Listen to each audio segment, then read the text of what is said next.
To the prelims booster session. आज का पहला टॉपिक है मॉनेटरी पॉलिसी। इकोनॉमी के लिए टॉपिक इंपॉर्टेंट है। तो एमपीसी जो है आरबीआई की, उन्होंने जो है पॉलिसी जो रेपो रेट है उनको, और जो एलएएफ होता है लिक्विडिटी एडजस्टमेंट फैसिलिटी, उसको अनचेंज रखा है। सेकंड टाइम ऐसा हुआ है हमारे आरबीआई की जो है एक मिशन में इन्फ्लेशन को चेक करने के लिए, जो कि मई 2022 में भी जो है आरबीआई ने जो है रेट बढ़ाने शुरू किए थे। लेकिन उसके बाद जो है अब दूसरी बार ऐसा हुआ है कि जो है ये दोनों रेट्स को चेंज नहीं किया है। तो पहले तो हम देख लेते हैं मॉनेटरी पॉलिसी कमेटी है क्या। तो आपके आरबीआई एक्ट के अंदर सेंट्रल गवर्नमेंट के पास पावर है कि वो 6 मेंबर मॉनेटरी पॉलिसी कमेटी बना सकते हैं, और जो कि आपके पॉलिसी रेट्स को या फिर पॉलिसी इंटरेस्ट रेट को जो है वो डिटरमिन करेंगे। अब इस एमपीसी के मेंबर्स कौन होते हैं? आरबीआई गवर्नर इसके एक्स ऑफिशियो चेयरपर्सन होते हैं। डिप्टी गवर्नर इसके जो है इंचार्ज होते हैं, जो मॉनेटरी पॉलिसी के, वो भी इसके मेंबर होते हैं। फिर जो है आरबीआई के वो ऑफिसर्स जिनको सेंट्रल बोर्ड जो है नॉमिनेट करता है वो इसके मेंबर होते हैं, और 3 पर्सन जो लोग होते हैं उनको सेंट्रल गवर्नमेंट नॉमिनेट करती है। ठीक है, तो टोटल 6 मेंबर्स इसमें ऐसे होते हैं। अब इनका काम क्या होता है? पॉलिसी इंटरेस्ट रेट्स रखना, इन्फ्लेशन को टारगेट रखना कि 4% +2 और -2% के जो है फ्रेम में रहे इन्फ्लेशन। फिर इकोनॉमिक एनालिसिस और फॉरकास्टिंग करना, डिसीजन मेकिंग भी करना। 4 साल में 4 बार ये मिलते हैं और उसी के बेसिस पे मॉनेटरी पॉलिसी स्टैंस को रिव्यू करते हैं। अब क्या अनाउंसमेंट की है उन्होंने?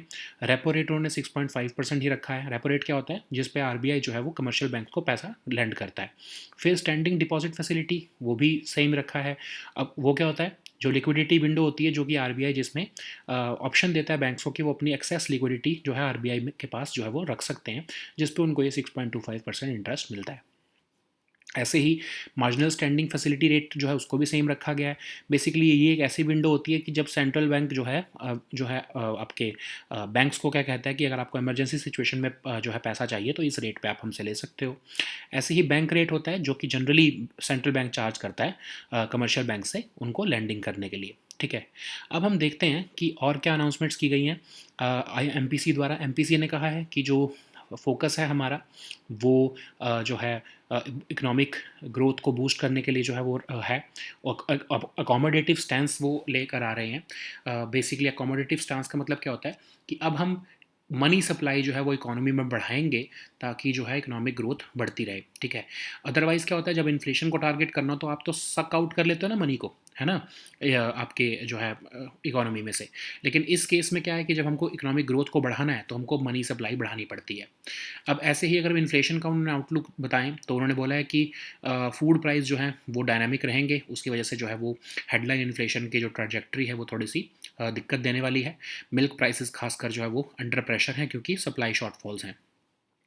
क्रूड ऑयल प्राइसेस भी जो हैं अभी तो ईज़ हो गए हैं, लेकिन जो है उसका फ्यूचर को कुछ नहीं पता है कि कब वो दोबारा से शूट अप हो सकते हैं।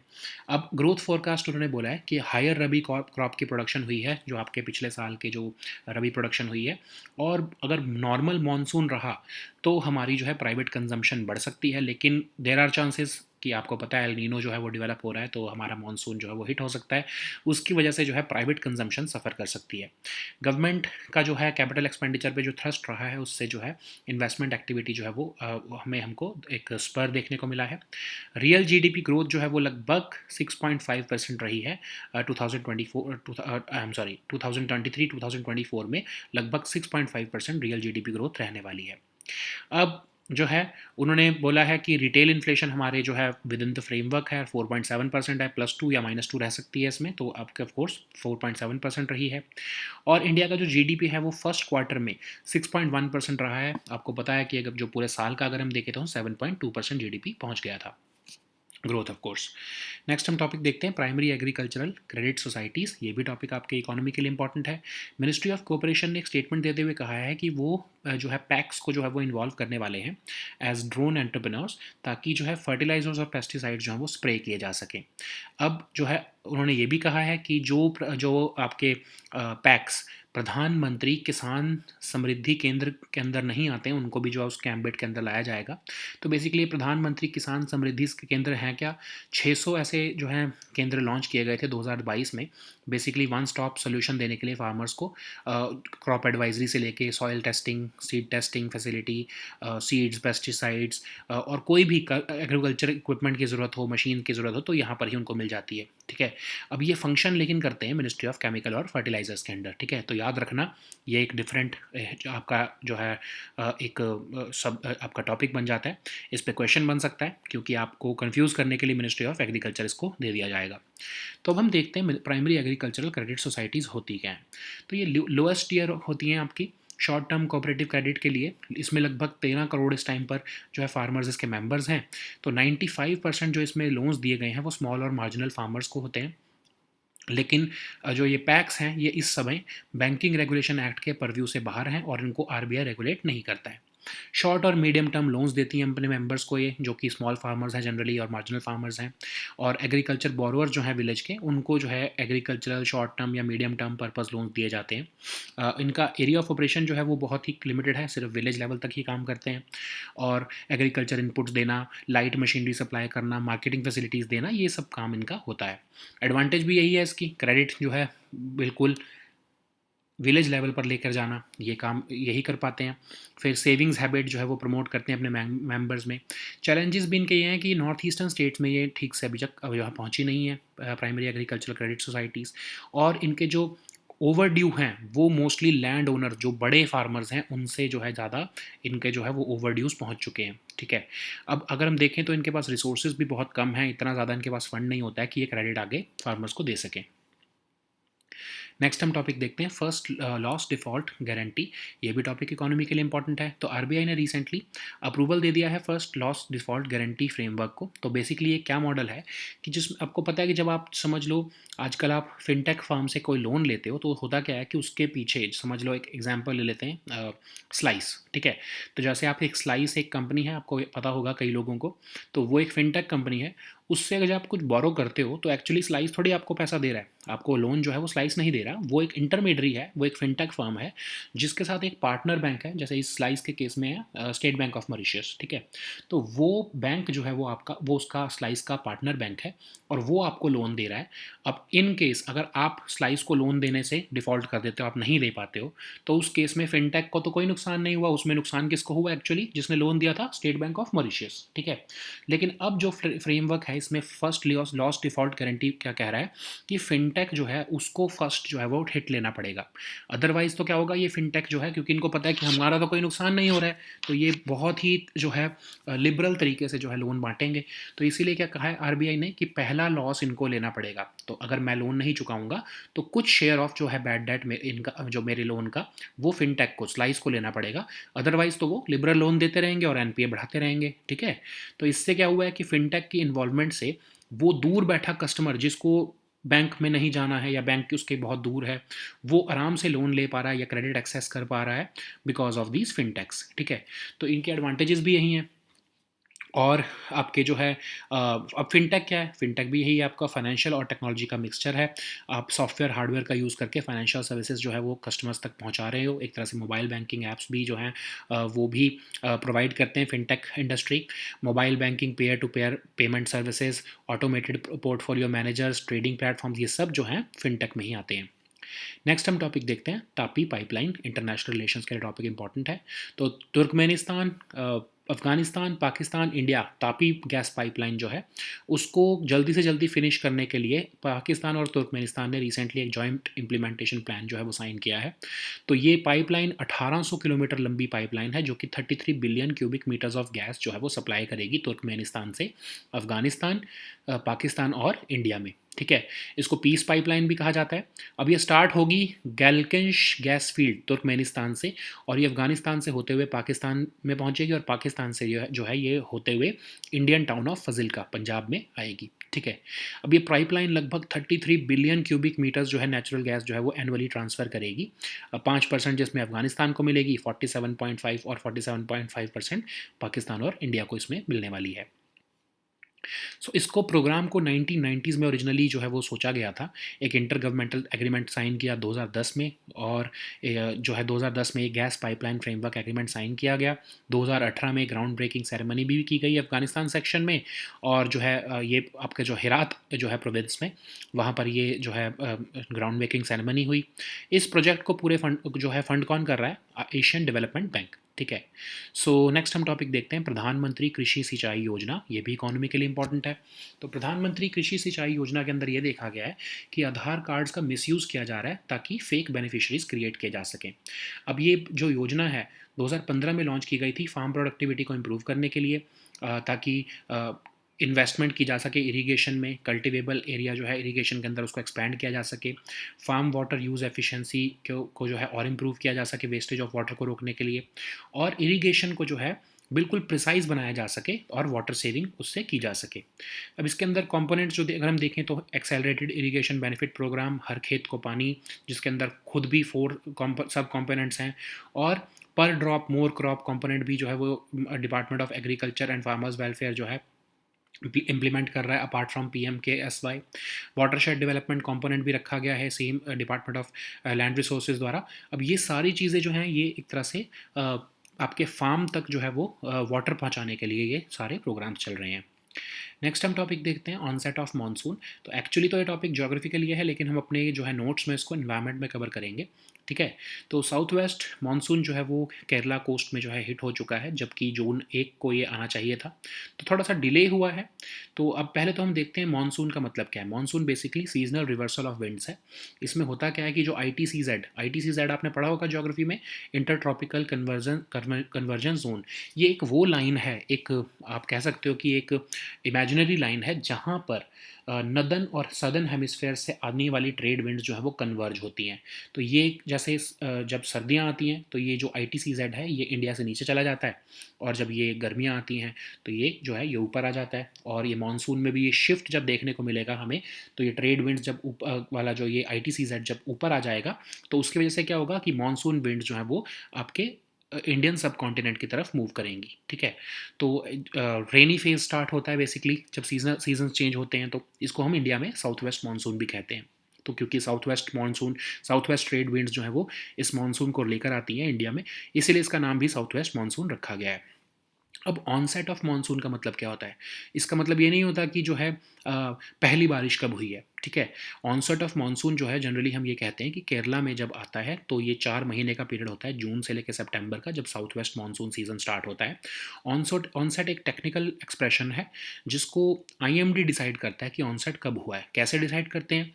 या जब लार्ज स्केल एटमॉस्फेरिक और ओशन सर्कुलेशंस जब देखने को मिलेंगी इंडो पैसिफिक रीजन में, तब, या फिर कंसिस्टेंसी ऑफ रेनफॉल जो है एक डिफाइंड ज्योग्राफी में हो और उसकी इंटेंसिटी जो है वो IMD ने कुछ रखी हुई है कि इतनी होनी चाहिए, तब हम मानेंगे कि अब मानसून आ चुका है। और रेनफॉल भी जो है वो 60% कम से कम जो है वो 14 डेजिग्नेटेड मेट्रोलॉजिकल स्टेशंस पर जो है केरला और लक्षद्वीप के अगर आ जाए 2.5 mm रेन एक टाइम पर, तब माना जाता है कि मानसून जो है वो आ चुका है। और जो वेस्टर्लीज की डेप्थ है वो लगभग 600 जो है HPA होनी चाहिए। ऐसे ही अर्थ के जो है जो एनर्जी जो एमिट हो रही है अर्थ के सरफेस, ओशन या एटमॉस्फेयर से, वो लगभग 200 वाट्स पर स्क्वायर मीटर होनी चाहिए। ठीक है। सो इसके बेसिस पर जो है डिसाइड किया जाता है कि मानसून का ऑनसेट हो चुका है। नेक्स्ट हम टॉपिक देखते हैं कन्वेंशन ऑन माइग्रेटरी स्पीशीज़। ये भी इन्वायरमेंट के लिए इंपॉर्टेंट है। तो UN की एक रिपोर्ट कह रही है कि नॉइज़ पॉल्यूशन जो है वो भी एक सिग्निफिकेंट डिस्टर्बेंस क्रिएट कर रहा है मरीन वाइल्ड लाइफ के लिए, और इससे जो है माइग्रेटरी स्पीशीज़ खासकर जो CMS के अंदर प्रोटेक्टेड हैं उनको भी जो है वो थ्रेट हो रहा है। ठीक है। तो अब हम देखते हैं कि convention on the conservation of migratory species of wild animals है क्या। बॉन कन्वेंशन कहते हैं इसको हम। एक इन्वायरमेंटल ट्रीटी है जो 1979 में बॉन जर्मनी में साइन की गई थी। बेसिकली कंजर्वेशन और sustainable use of migratory animals and there habitats के लिए इसको जो है वो ग्लोबल प्लेटफॉर्म की तरह बनाया गया था।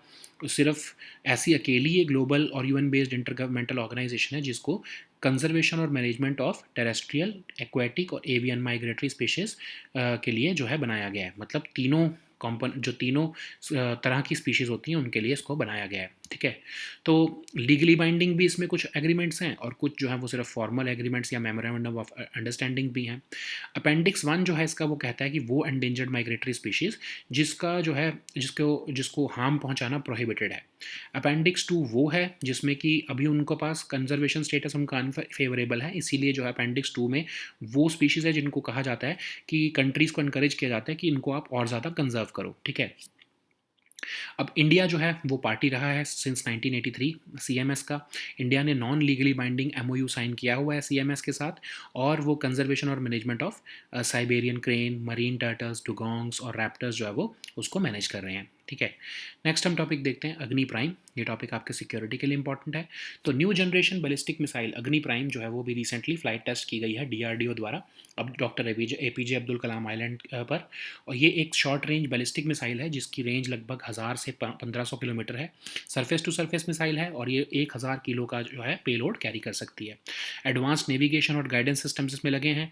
अब बैलिस्टिक मिसाइल क्या होती है, इसको जिसको डायरेक्टली आपके अपर लेयर्स ऑफ अर्थ के एटमॉस्फेयर में लॉन्च किया जाता है, और ये मोस्टली जो है आउटसाइड द एटमॉस्फेयर ही रहती हैं। बस जब टारगेट जो है प्री डिटर्मिन टारगेट पर जो है इसको जो है गिरना होता है, तब ये जो है वो आपके अर्थ के एटमॉस्फेयर में वापस आती है। तो ये रॉकेट प्रोपेल्ड होती हैं, सेल्फ गाइडेड वेपन्स सिस्टम्स होती हैं, और इसमें कन्वेंशनल और इवन न्यूक्लियर म्यूनिशंस भी लगाए जा सकते हैं। ठीक है, so now let us see all these topics in English.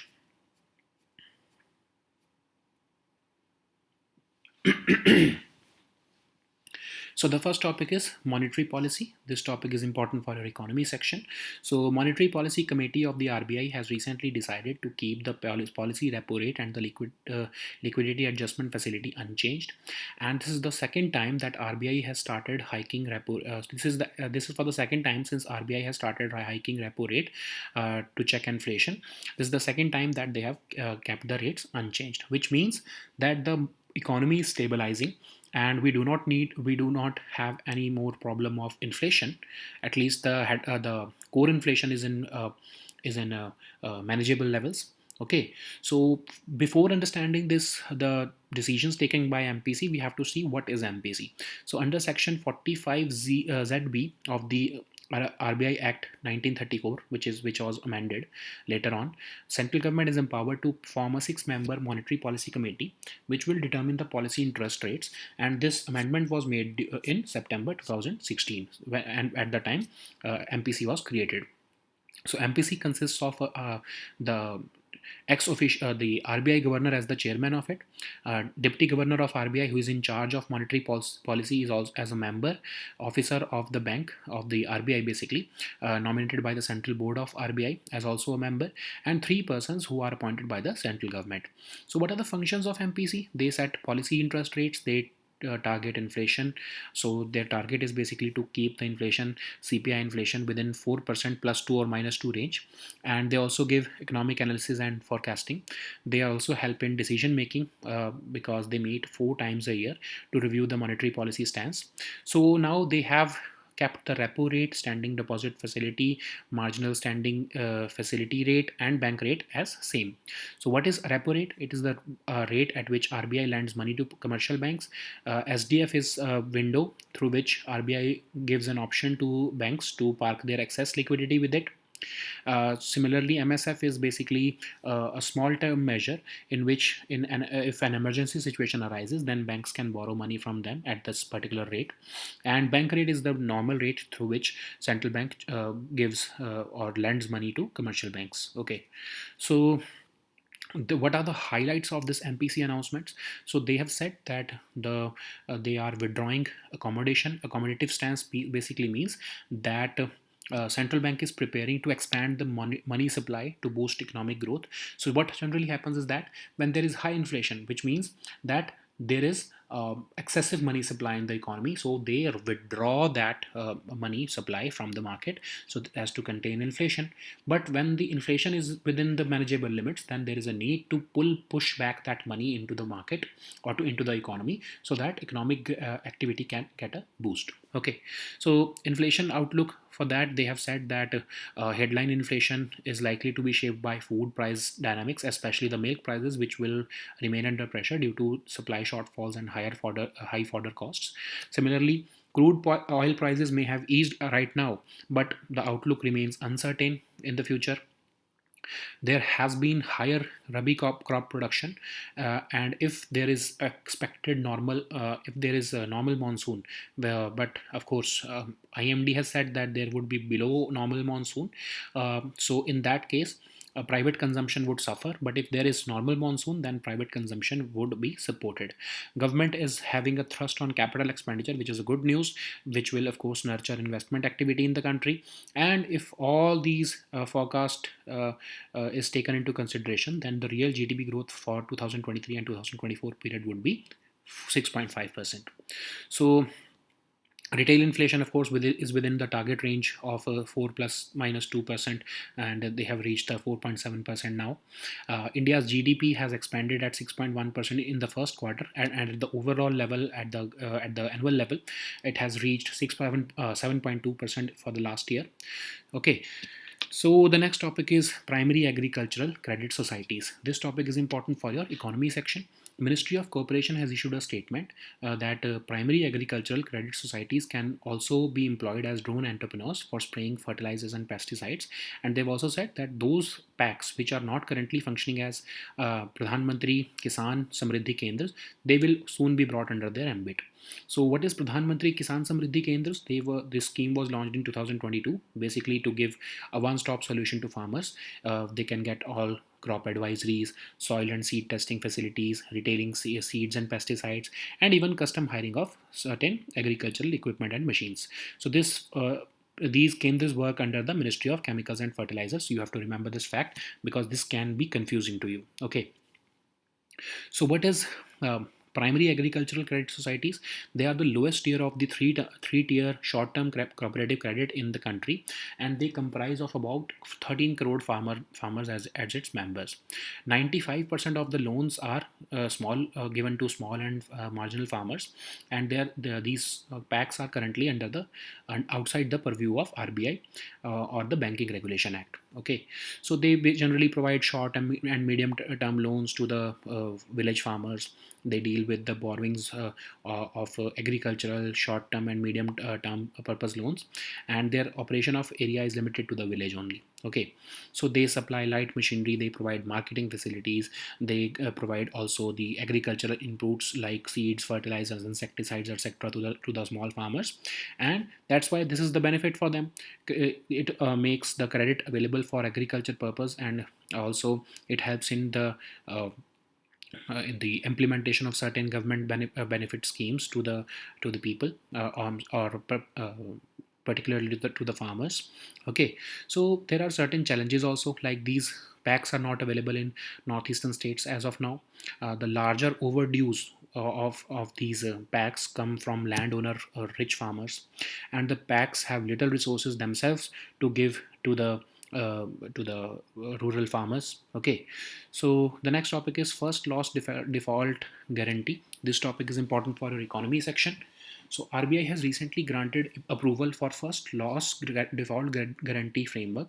So what happens currently is that you have fintech firms who have their partner banks and non-banking finance companies, and they use their technology to give or to provide access to credit to customers. So in this case, fintech is not actually giving you money, or if it is not actually giving you loans.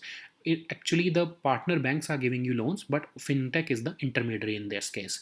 Okay, like I told you with an example earlier, with the Slice as the fintech firm, and let's suppose State Bank of Mauritius as the partner bank. In that case, if as a customer I default on paying back this fintech firm would not suffer. Instead, the partner bank would be suffering. But under this under this new arrangement, fintech would have to take a pre-decided percentage of loss in case customers fail to repay. So this, what would happen with this case? Otherwise, fintech has no reason to not give loans liberally. Okay, otherwise they would just give loan to everyone, because they know that they do not have to suffer in case of a bad debt. Okay, but now if certain amount of loss they would have to suffer, then they would only give loans with a very conservative view. Okay, so of course this would these fintechs of course are helpful for for those customers who do not have access to institutional credit because of certain other problems like location problems. And this has rationalized the norms also, and now the credit has been made available to those sections of society which were earlier bereft of it. Okay, so what is fintech? So basically it's a combination of financial and technology, and they apply software and hardware to financial services and processes. So apart from mobile banking, they also provide peer-to-peer payment services, automated portfolio managers, or trading platforms also. Okay, so the next topic is TAPI pipeline. This topic is important for our international relations. So to speed up the Turkmenistan, Afghanistan, Pakistan, and India gas pipeline project, Pakistan and Turkmenistan recently signed a joint implementation plan, and this hopefully this long delayed pipeline would see the light of the day soon. So anyways, what is Tapi pipeline? It's an 1800 plus kilometer pipeline which would transfer or transport 33 billion cubic meters of gas from Turkmenistan to Afghanistan, Pakistan, and finally to India. So it is also called the Peace Pipeline, and it starts from Galkinch gas field in Turkmenistan, and it will pass through Afghanistan and Pakistan to finally reach the Indian town of Fazilka, that is in Punjab. This will transfer 33 billion cubic meters of natural gas, out of which 5% would be taken by Afghanistan, and rest 95% would be shared by Pakistan and India equally. So the idea was actually conceived in 1990s, and an intergovernmental agreement was signed only in 2010. And if we see the recent development, and then in 2018, a groundbreaking ceremony of this pipeline in Afghanistan section was held in Herat city. This project is being financed by Asian Development Bank. So the next topic is Pradhan Mantri Krishi Sinchai Yojana. This topic is again important for your economy section. Under the Pradhan Mantri Krishi Sinchai Yojana, it has been witnessed that Aadhaar cards are being misused to create fake beneficiaries in the Jharkhand state. Okay, so this Pradhan Mantri Krishi Sinchai Yojana was launched in 2015 to improve farm productivity and ensure better utilization of resources in the country. So basically, the objective is to get investment in irrigation at the field level, expand cultivable area under irrigation, improve water use efficiency and reduce wastage of water, and enhance adoption of precise irrigation and other water saving technologies. So there are certain components in this scheme, like the accelerated irrigation benefit program Har Khet Ko Pani, which also has its 4 subcomponents. In addition to this PMKSY, there are 2 more components, like the per drop more crop, which is implemented by the Department of Agriculture and Farmers Welfare, and the watershed development component, which is being implemented by Department of Land Resources. So the next topic is onset of monsoon. This topic is important for your environment section. So actually this is important for your geography section, but we cover this topic in our environment notes. So recently southwest monsoon has hit Kerala coast on 8th of June. Actually it was supposed to cover the Kerala coast on 1st of June, but there has been a certain delay. So what is monsoon? Basically it's a seasonal reversing of winds which is accompanied by corresponding changes in precipitation. So generally you know that it is basically what is a intertropical convergence zone. It is a zone or an imaginary line where the trade winds from northern and southern hemisphere converge. Okay, so when this ITCZ ITCZ generally goes downwards towards the southern hemisphere during the winters in northern India, and during the summers this ITCZ starts coming upwards. Okay, so basically the convergence zone of these trade winds, from the south, the southwest trade winds come and meet the northeast trade winds from the northern hemisphere. So that's why we call it a convergence zone. And because southwest trade winds are coming from the southern side, that's why we call it southwest monsoon. Okay, so it brings seasonal changing rainy phase of seasonal changing pattern. And what is meant by the onset of monsoon? It does not mean that just if the first rain happens over Kerala it means that southwest monsoon has arrived. No, it is a technical expression. IMD has certain criteria for it, for measuring that the monsoon has actually arrived. So what is this criteria? Let's see. So if there is significant transition in the large scale atmospheric and ocean circulations in the Indo-Pacific region, then of course onset of monsoon has happened. And if there is consistency of rainfall over a defined geography, the intensity of the rainfall and the wind speed is also measured. Based upon that, predictions are made. If the rainfall fall is at least 60% of the 14 designated meteorological stations in Kochi and Kerala and Lakshadweep area, and they record at least 2.5 mm of rain for 2 consecutive days at any time after 10th May, then of course onset of monsoon is declared. If the depth of westerlies are more up to 600 HPA, then also of course this onset of monsoon is declared. And if the measure of energy emitted to space by Earth's surface, oceans or atmosphere is below 200 watts per square kilometer in the area between 5 degree north and 10 degree north latitudes and 70 degree east and 75 degree east longitudes, then of course also onset of monsoon is declared. Okay, so the next topic is Convention on Migratory Species. This topic is important for your environment section.